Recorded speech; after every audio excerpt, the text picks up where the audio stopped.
My name is Alex Garner. I'm with Sober Life CEO, and this is Energy Management. Today, I want to unwrap and unravel what energy management actually is and how you can use these tools that I'm going to teach you in order to create a better management of energy in your life. Now, as high performers, we have a lot going on throughout the day. Our calendars are booked. We're running from meeting to meeting, making sure that we're there on time, and we don't necessarily have the time to think about how we're managing our energy. So what I want to challenge you today is to create a time in your morning to manage your energy. Let me explain. When talking about energy management, there's two different types and two different definitions. The first one, let's say that you're a coach or you're a CEO. Now, you have a lot of employees to worry about, and they come into your office throughout the day complaining, telling you their personal lives, all that stuff. Now, you can take that and be a sounding board and take some of that on as your own energy. All right? So, energy management, the first definition is exactly that. It's the empathetic person that feels for other people and they take on their energy, and that impacts them for the rest of their day. So that can be good to be empathetic, but in this position, it's actually bad for you, okay? Now, the other definition of energy management, and what I think is more important, is in relation to time management. Okay, so time management. Let's say that you wake up, you have a 9 o'clock meeting, a 10 o'clock meeting, and an 11 o'clock meeting. That is time management. Energy management is waking up at the beginning of the day, like I challenge you, and sitting down and looking at your schedule and saying, okay, how much energy can I spend on this meeting because I need to be 100% present for this later meeting.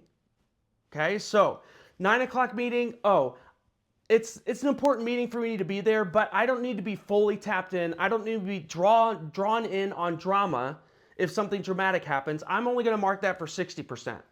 The 10 o'clock meeting, a little bit more important, 70%. The 12 o'clock or the 12 o'clock meeting, I need to be fully present for. It's a pitch. So I need 100% energy there. Now, it's important if you do this in the morning, but it's also important to do it throughout the day and check yourself. If you're in that 9 o'clock meeting and you're only using 60% of your energy, check yourself when you're in that meeting. Say that you're sitting there and something dramatic happens and you want to get involved or you have a thought on it. When you do that, you're going to check yourself and say, nope, I'm only doing 60% energy this meeting because I need to be 100% present and energetic for later. Okay? So that's the more important definition that I want to highlight here. How many of you struggle with negative thinking? I know I do. Here's a fun fact. Normal human beings have 60 to 80,000 thoughts a day.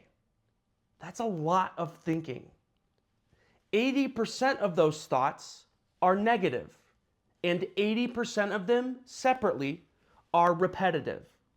So most of the thoughts that we have as high performers are negative and repetitive. Now, somebody that struggles with drinking, I bet it's even worse. I bet we're looking around 92% negative and repetitive. Okay? So how do we deal with this? We have to split it up and figure out what it is that we're dealing with. So I was speaking with a client of mine earlier today, and he said, you know what, I'm optimistic most times, but sometimes I just get so negative. Okay, so we can look at that, right? And we have the facts, okay, 80% negative, 80% repetitive. Okay, now what do we do with it? I asked him a very important question, okay? I said, okay, are you waking up with that negative mindset, or is something happening to you throughout the day to trigger that negative mindset? Those are two completely different things. Very important to understand the difference between both, okay? Because the solutions are different for each one. So if you're waking up with a negative mindset, you need to work on the subconscious, okay? You need to work on rewriting that subconscious mind through affirmations, through conversation, through coaching, okay? Journaling, reflection, meditations, breath work. But if you are going throughout your day, you wake up excited and optimistic, but then something triggers you, then you're dealing with a whole different ball game. You're in a different ball game at that point, right? You're dealing with a whole different dragon. Okay, so what we want to do is decipher which one it is. Are you waking up negative, or are you getting negative because something that's happening to you?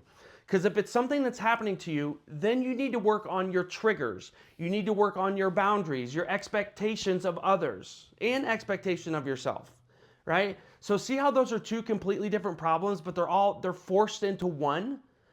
We want to be able to pick that apart, and that's exactly what we do in the Sober Life CEO program. Okay, you come to us with a problem of you can't quit drinking, or you've tried and you can't, but it's so much more than that. There's so much more going on underneath the surface that only through coaching can we decipher and realize, and then cure it and treat it with the right tools and techniques according to whatever that problem is. But first, we need to know the problem, the real problem.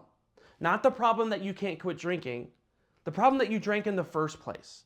Or the problem, the habits that are leading you up to fail over and over again. And then picking those habits apart one by one and figuring out what we need to do to create a pattern interrupt. Okay? So that's all for today. Thank you for listening. I just wanted to raise this important part on energy management, because the word is thrown around. It's getting more popular, but we want to understand exactly what it is. So stay sober, friends. Talk to you soon.